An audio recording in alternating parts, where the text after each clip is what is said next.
말씀이 참 어렵습니다. 발음도 어렵고 생전 처음 들어보는 그죠? 지명의 이름, 뭐 성의 이름들이 많아서 참 우리의 입장에서는 참 부담스럽다라고. 왜 이렇게까지 그 작은 땅, 유다 땅이 작거든요. 다른 지파들에 비해서 유다 땅이 작은데 그 작은 유다 땅을 10개로만 해도 이렇게 안 할 거예요. 어쩌면 이렇게 작게끔 이렇게 아주 작은 단위로 끊어서 이렇게 구체적으로 설명을 할까? 사실 오늘 제목은 저희가 13절부터 읽었습니다만 13절부터 62절까지의 내용이 중간에 물론 그 악사와 온니엘이라고 하는 사람이 결혼하는 내용이에요. 그 내용을 빼고 나면 지금 유다 지파가 땅을 차지하는 내용들이에요. 지명들, 경계선들을 해서 유다가 약속하신 그 땅을 차지한다는 내용이에요. 그것을 구체적으로 풀어놓은 것에 불과하고 마지막이요, 63절이 너무 아쉬운 거예요. 이렇게까지 디테일하게 아주 자세하게 땅을 차지했어요. 그리고 그 땅의 거민들을 다 몰아냈는데 왜 예루살렘에 살고 있었던 여부스 사람들은 쫓아내지 못했을까라는 점이에요. 이게 언제까지 쫓아내지 못했냐면 다윗 때까지 가요.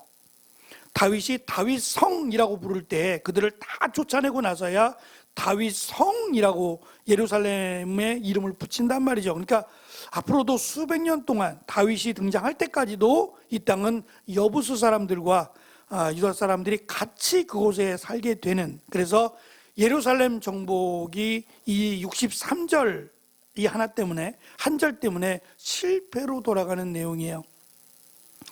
말씀을 준비하면서 제가 잠깐 기도했습니다만 오늘이 52주 수요일이죠. 수요일 52주째 되는 날인데요. 뭐 늘 반복되는 시간이죠. 오늘 좀 특별하셨습니까? 나름대로 이번 한 주는 2023년이 사라지고 2024년을 이제 맞이하는 나름 특별한 시간이라고 생각을 해요. 좀 더 의미 있게 카운트다운도 해보고, 그래 오늘이 하루 갔네, 이제 며칠 남았네, 이제 며칠 있으면 2023년은 다시는 돌아오지 않을 것이고 2024년 새해가 새로운 한 해가 우리에게 시작이 된다, 이렇게 마음을 먹지만 24시간 요일만 다를 뿐이지 사실은 늘 반복되는 시간이 우리에게 너무 익숙해져서, 또 일하다 보면 바빠서 그럴 수도 있지만 하루가 이렇게 짧아, 금방 하루가 지나갔네, 월요일 같은데 벌써 토요일이야 라고 생각할 만큼 정말 빠르게 시간을 보내기도 합니다만 오늘 말씀이 특별히 이 마지막 한 절이요, 5장이 꽤 길잖아요. 63절까지니까 15장 전체가 유다 땅을 차지하는 내용들이에요. 앞에서는 우리가 경계를 이렇게 살펴봤다면 좀 더 안으로 들어가서 경계를 그은 그 경계 안으로 들어와서 이번에는 우리에게 너무도 힘들고 발음하기도 어려운 그 땅들을 일일이 언급해가며 그 땅을 차지했다라는 것을 아주 실감나게 지금 설명하고 있는 거예요. 그러니까 우리에게는 상당히 어렵지만 이들에게는 맞아라고 박수를 쳐가면서 그래 그랬지, 여기를 우리가 정복했지, 그래 이 땅을 우리가 차지했어 라고 아마도 박수를 치고 호응을 하면서 이 말씀을 읽지 않았을까라는 생각을 갖거든요. 그런데 예루살렘이라고 하는, 왜 그 땅의 그 여부수 사람들은 쫓아내지 못해서 결국 함께 살아야 했을까? 이 한 절이 사실은 유다 지파가 정복을 실패했다고 하는 내용의 결론에 이르러, 한 절밖에 안 되지만 마침표라고 할 수 있는 이 마지막을 어떻게 살아가느냐도 굉장히 중요하다는 생각이 들어요. 어떠한 이유인지 우리가 특별히 알 수는 없습니다. 여기서는 언급을 안 했기 때문에 알 수는 없어요. 하지만 추측해 보면 그 예루살렘에 살고 있었던 여부스 사람들, 그들이 유다 백성들, 유다 지파의 사람들을 적대적으로 대한 것이 아니라 굉장히 호의적으로 살갑게 막 기다렸다는 듯이 환영하고 살갑게 대했다면 막말로 그냥 막 나가라고 쫓아내기도 어려웠을 것이다. 그러나 성경은 또 하나님의 말씀은 분명하세요. 하나님의 명령은 쫓아내라는 거거든요. 그것이 어떠한 일이든지 간에 하나님 말씀이 우선이 되어야 된다라고 하는 점에서 우리가 생각할 여지가 좀 많은 것 같아요.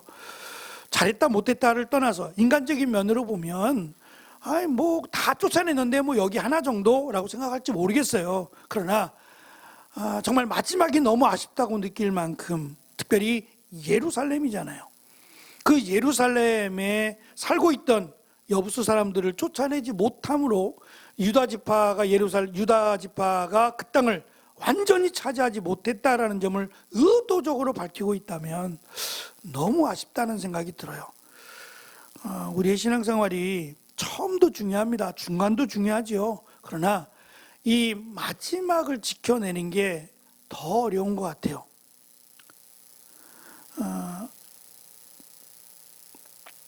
제가 의정부에서 처음 목회는 아닙니다만 하여튼 단독 목회는 의정부에서 처음 시작하게 됐어요. 제가 세운 교회도 아니고 이미 세워진 교회고 그때 제가 나이가 39이었거든요. 젊은 나이잖아요. 그리고 애들이 어릴 때였어요. 한 초등학교 3, 4학년 정도? 큰애가 5학년이었나? 하경이가 그때 5학년인가요? 5, 6학년인가 정도 됐을 것이고 주연이가 3학년, 뭐 성현이가 2학년 아마 이랬을 거예요. 교회가 조금 상가가 좀 큰 상가예요. 11층짜리 상가인가? 11층 더 되나? 하여튼 꽤 큰 상가예요. 그 큰 상가에 9층의 교회가 있었어요. 그래서 새벽이 되면 무서워요. 엘리베이터를 타고 9층까지 올라가야 되잖아요. 근데 다른 층들은 그 새벽에 다 문 닫았잖아요. 계단으로 걸어갈 수도 없죠. 당연히 엘리베이터 타고 올라가야 되는데 엘리베이터를 타고 혼자서 그 어두운 새벽에 9층까지 올라가려면 남자들도 조금 그래요.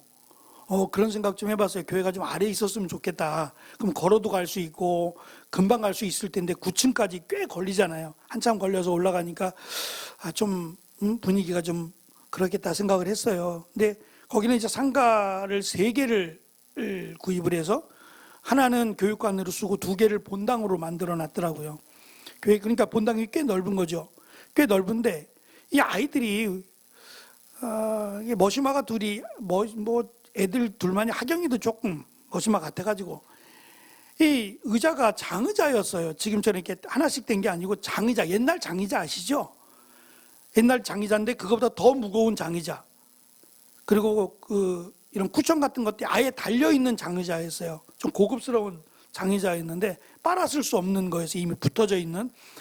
근데 이게 아이들이 놀기에는 또 그만한 게 없어요. 이게 넘어다니고 밑으로 기어다니고 그러니까 막 교회 갔다 오면은 벌써 뭐 옷이 바닥 청소는 얘네들이 다 하고 다니니까.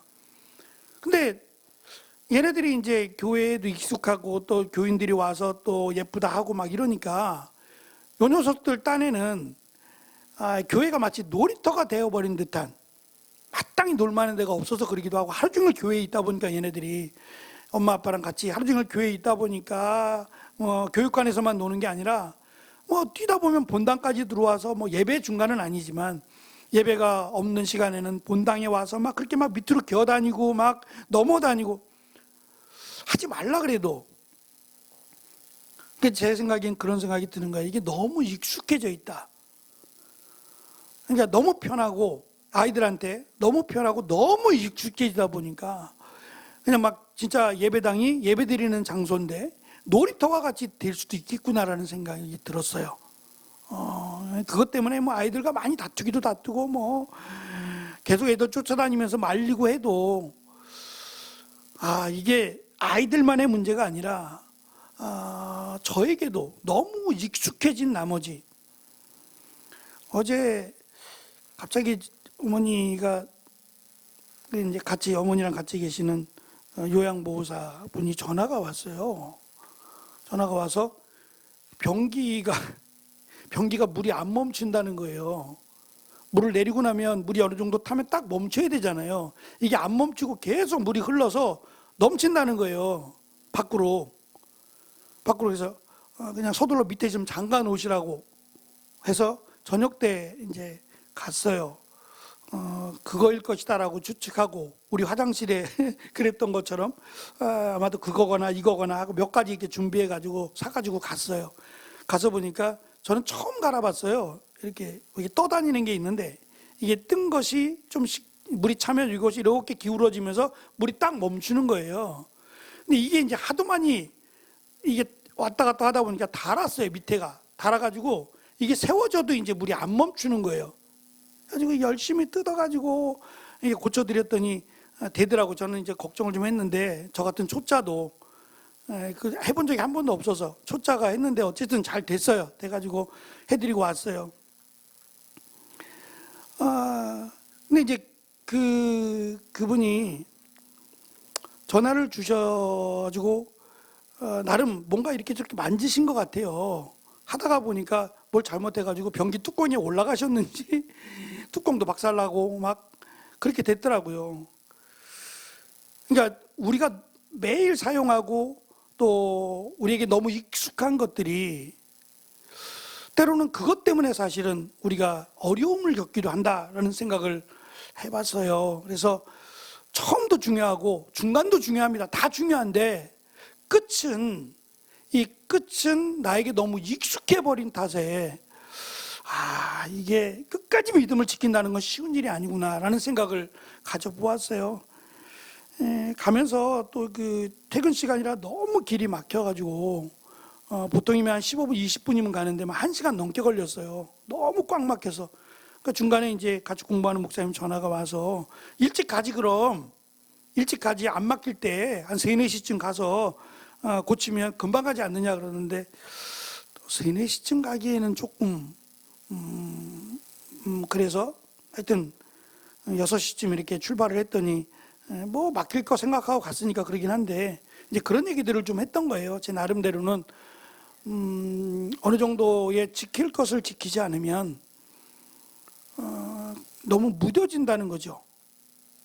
무뎌진다라는 생각을 나름 가져봅니다. 어쨌든 우리에게 너무 익숙해 버려서 좋을 수도 있지만, 그 익숙해 버린 것이 하나님이 보실 때는 어떨까 싶은 거예요.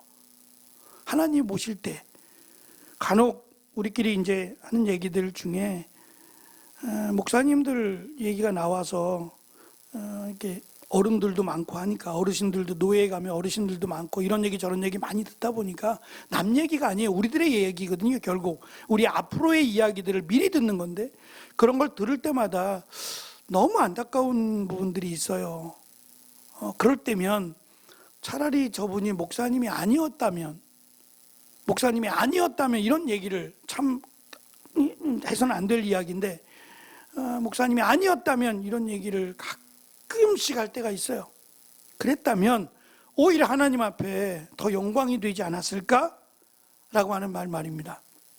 어쨌든 이 말씀은 누구나 예외함이 없이 자기를 돌아볼 수 있는, 특별히 2023년 말 그대로 진짜 한 해를 접고 새로운 한 해를 맞이하는, 그래도 나름 의미 있는 한 주가 아니잖아요. 우리가 연초에 가족기도 제목들을 적어놨어요. 한 번쯤 보셨습니까? 그때 적었던 가족기도 제목들이 얼마나 많이 응답되었고, 내가 이렇게 살아가겠노라고 다짐한 것이 지금 내가 그렇게 살아가고 있는지를 한번 보시는 것도 좋을 것 같다는 생각이 들어요. 그래서 1년이라고 하는, 짧다면 짧고 길다면 길어요. 근데 이 시간 동안 과연 나는 하나님 앞에서 나름 기도하면서 다짐하면서 살아왔던 그 삶의 모습이 어떠했는가를 보는 것도 저는 중요한 의미가 있다고 생각해요. 잘했는데 이 마지막 63절 한 절 때문에 너무 아쉽다라고 하는 걸 남긴단 말이죠.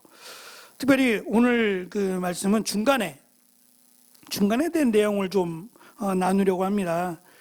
1페이지 보시면 자칫 지루하고 단조로운 목록들 속에서 이름들, 여러 가지 많은 이름들 속에서 지친다, 힘들다, 왜 이렇게 했을까라고 하는 생각을 가져보겠지만 중간에 13절부터 19절 6절밖에 안 됩니다만 이 짧은 절이 중간에 딱 있어서 이것이 마치 사막에서 오아시스를 만난 것과 같은 그런 시원함을 우리에게 안겨준다는 것이고요.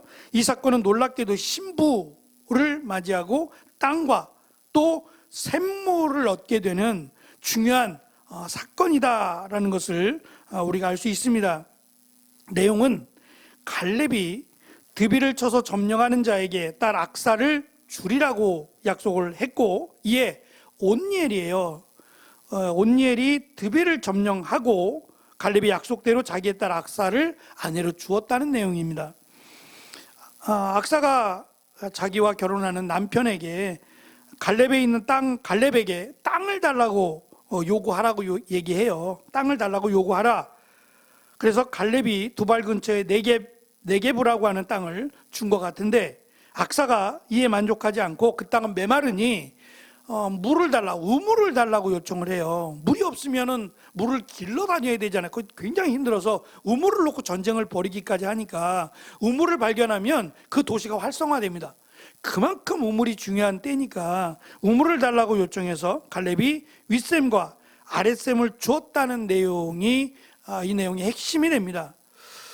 그런데 이 내용이 아마 느끼셨을 텐데, 사사기 이제 우리가 시작할 건데 사사기에 그대로 담겨 있어요.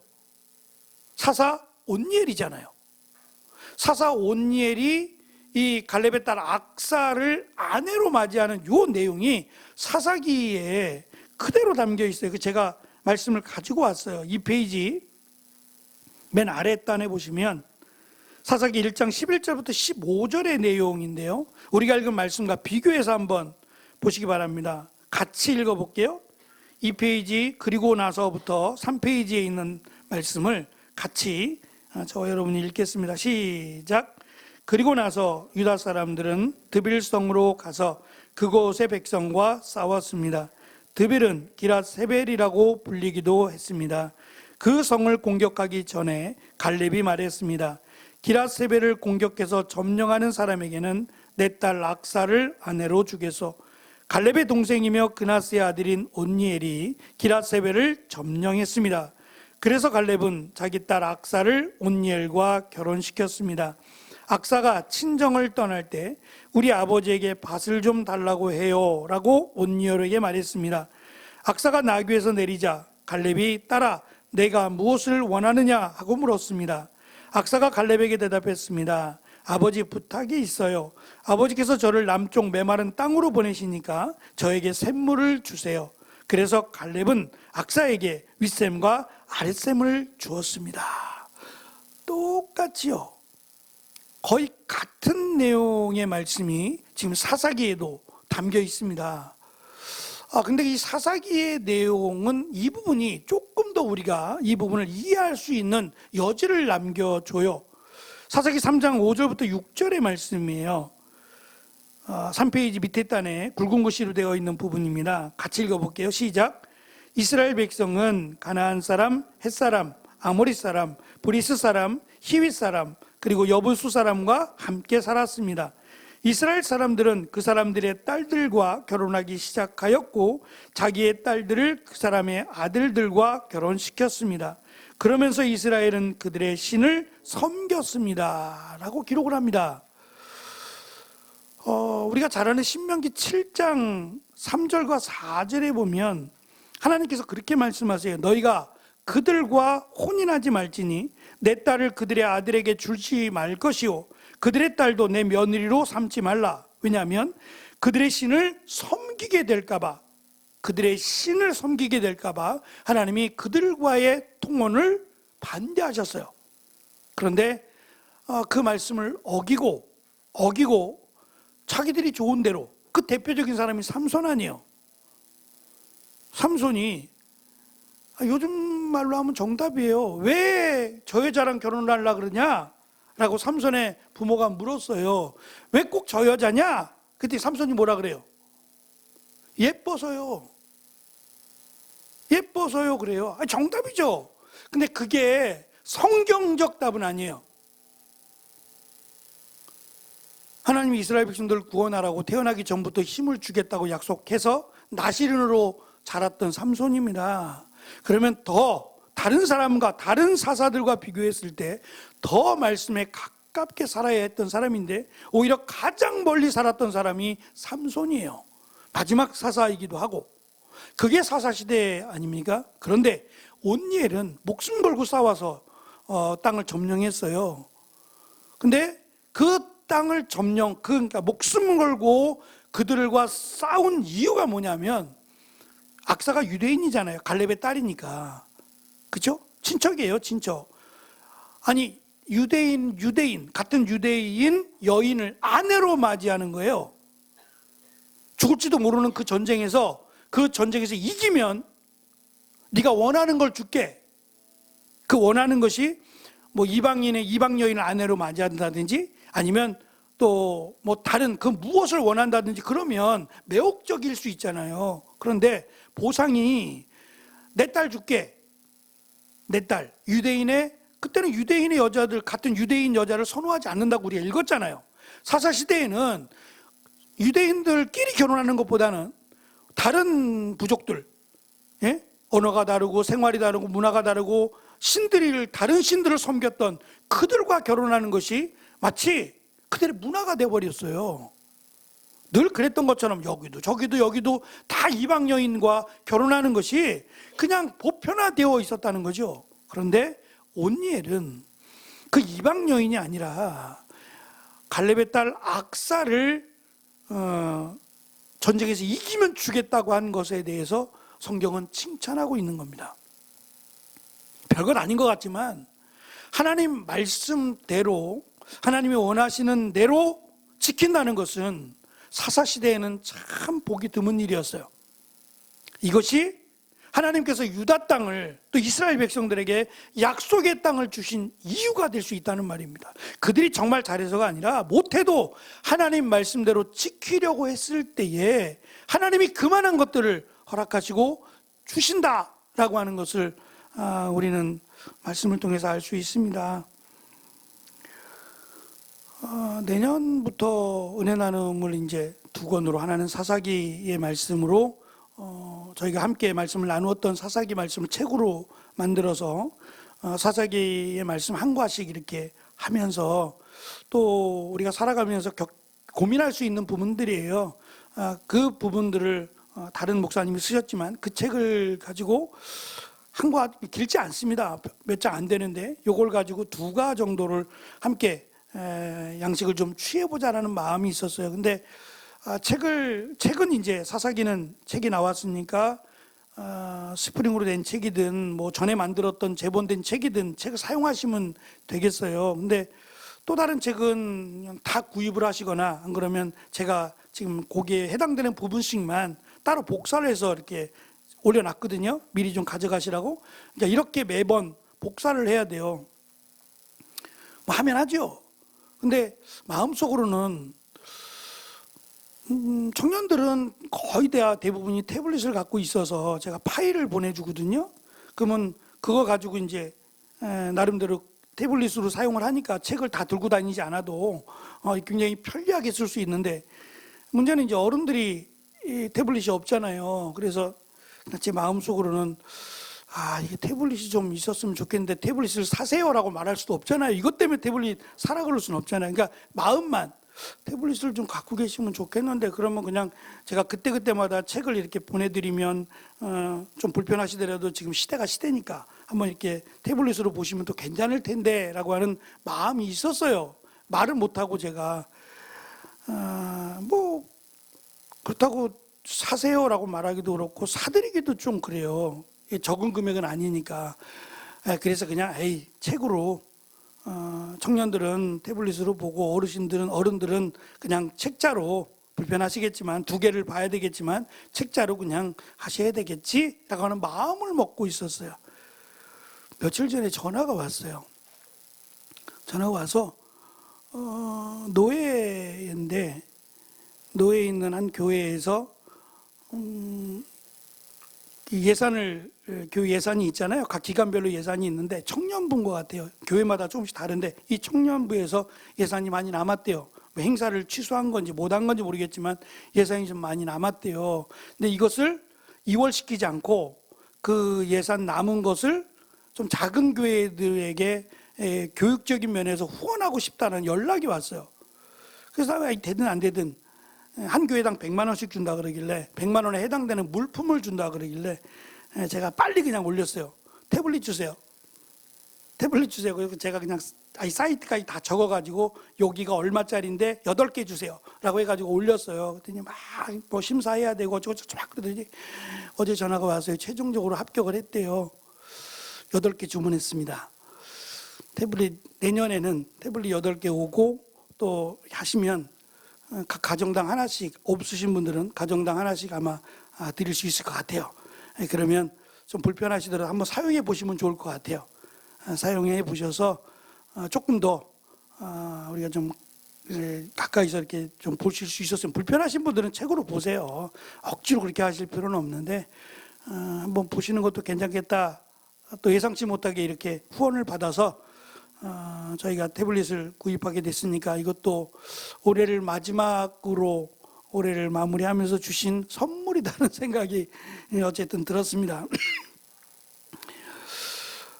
우리가 마음에 품고 기도를 하면 그것이 선하고 하나님이 원하시는 일이라면 하나님은 어떠한 방법이든 이루어 가신다는 생각을 해요.